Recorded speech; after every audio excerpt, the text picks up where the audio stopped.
Hey everybody, this is Annabelle, your friendly neighborhood realtor, and I'm here again today with my co-host Poochie. We're here to give you your monthly market update as of the end of April. We'll give you the numbers and all the information you need to know for what the Vegas market is looking like. If you have any questions, please go ahead and leave some comments down or the questions in the discussion box, as well as like, share, and subscribe. I look forward to hearing from you.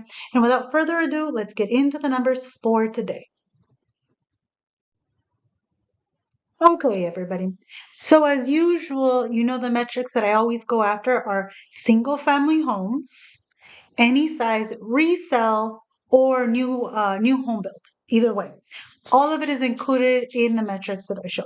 And as I always tell you, if you're curious about anything specifically, let me know. I can make a specific customized search for you that will give you more on specific neighborhoods, specific housing types, whatever you're looking for.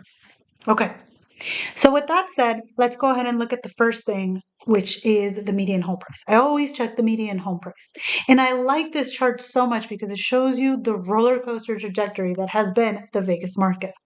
So for those of you that have been seeing my video for the last couple months, you've noticed same, same, same median home price 425 for a good couple months. So we went down, we stalled out at 425 last month, and the last couple months I told you it's possible we've hit a bottom.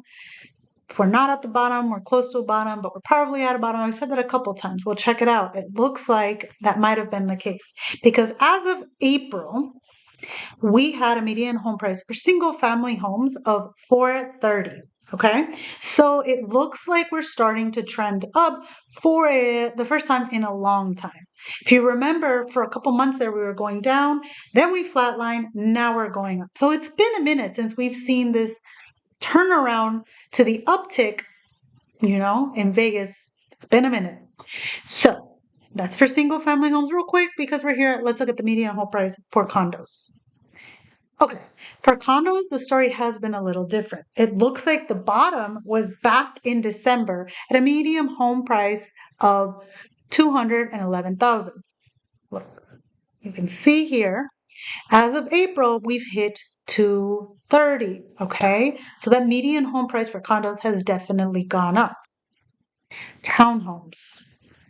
Looks like the townhomes was trending up and now we flatlined at 320.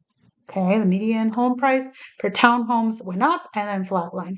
So I'm going to repeat myself. Single family homes have turned around and started to trend up as of the end of April.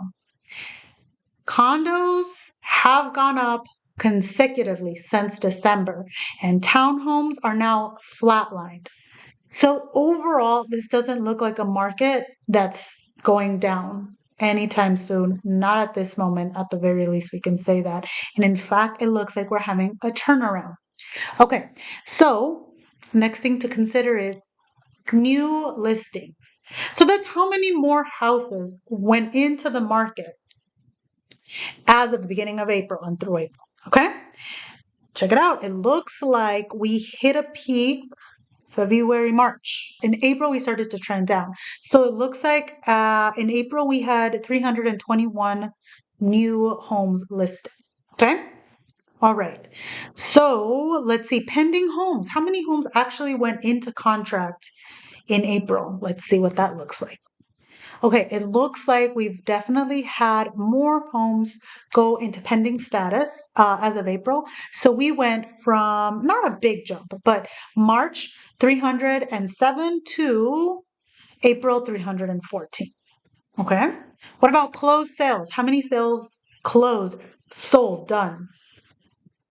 Looks almost exactly the same as March. It looks like it went down a little bit. So it looks like we went from 263 in March to 256 in April. All right. Next metric, days on the market and monthly supply of inventory kind of lets you know what's out there, right? How much inventory is out there for you to make an offer. So, days on the market, that definitely looks like it's trending downward. So, February 36 days on the market, March 27, and then April 21 days on the market. So, it looks like we're slowly having houses sit on the market for less and less time. Okay, monthly supply of inventory, same idea. We're looking at how many houses are on the market. Okay, again, of course, it's going to be similar. It looks like we have 2 months worth of inventory compared to March, which is 2.3. So overall, I'm just going to give you a quick summary. Median home prices for homes, single family homes, condos, or townhomes definitely looks like we're either increasing the median home price, as in homes are getting more expensive, or we're flatlined, but we're no longer trending down. The median home price is not dropping. It looks like our bottom, at least for the time being, was 425, and now we're starting to turn up in terms of single family homes. As far as days on the market, it looks like we're having these houses sit on the market less. What that means to you as a buyer, right, is that you're going out in the market and there's probably going to be maybe less homes than there was a few months back. And also, it probably means that the same leverage you had a few months back, not the same. It's not going to be the same. Doesn't mean you shouldn't negotiate. Doesn't mean that there's not a good deal out there. It just means that it looks like it's turning a little bit more into the seller's side. As a seller, you're going into the hot months, right? So we're used to the market heating up in the summertime. If you're a seller, this might not be such a bad time for you to get into the market to sell your property, because right now we're starting to see more competition, prices going up a little bit, houses sitting for less time. One thing I will mention that I've noticed, inventory is kind of, relatively low. And part of the reason that that's happening, if you think back at all the people that were able to refinance or buy a home during the pandemic, the years of 2020, 21, 22, part of it, those rates were super low. Some of them are looking at rates in the twos. They're not going to be getting up and moving anytime soon because they have a historically low rate, which means their house is very affordable.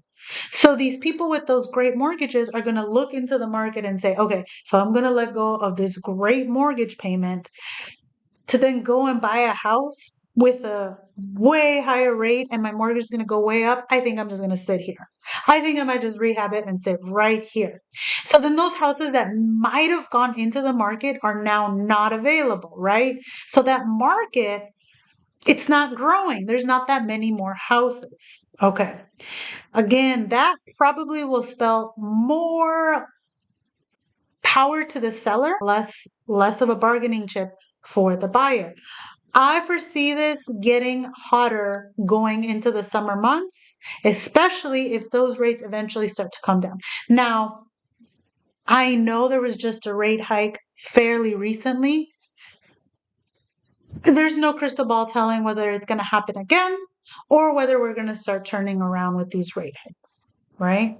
And those rate hikes definitely affect your mortgage. My guess is eventually, maybe by the end of this year, we'll be looking at a different picture in terms of rates. And they have gone down somewhat.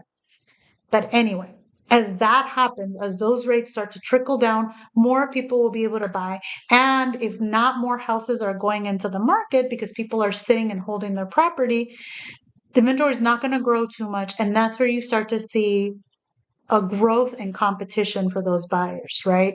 More buyers, more competition, less inventory. This is an overview of the market.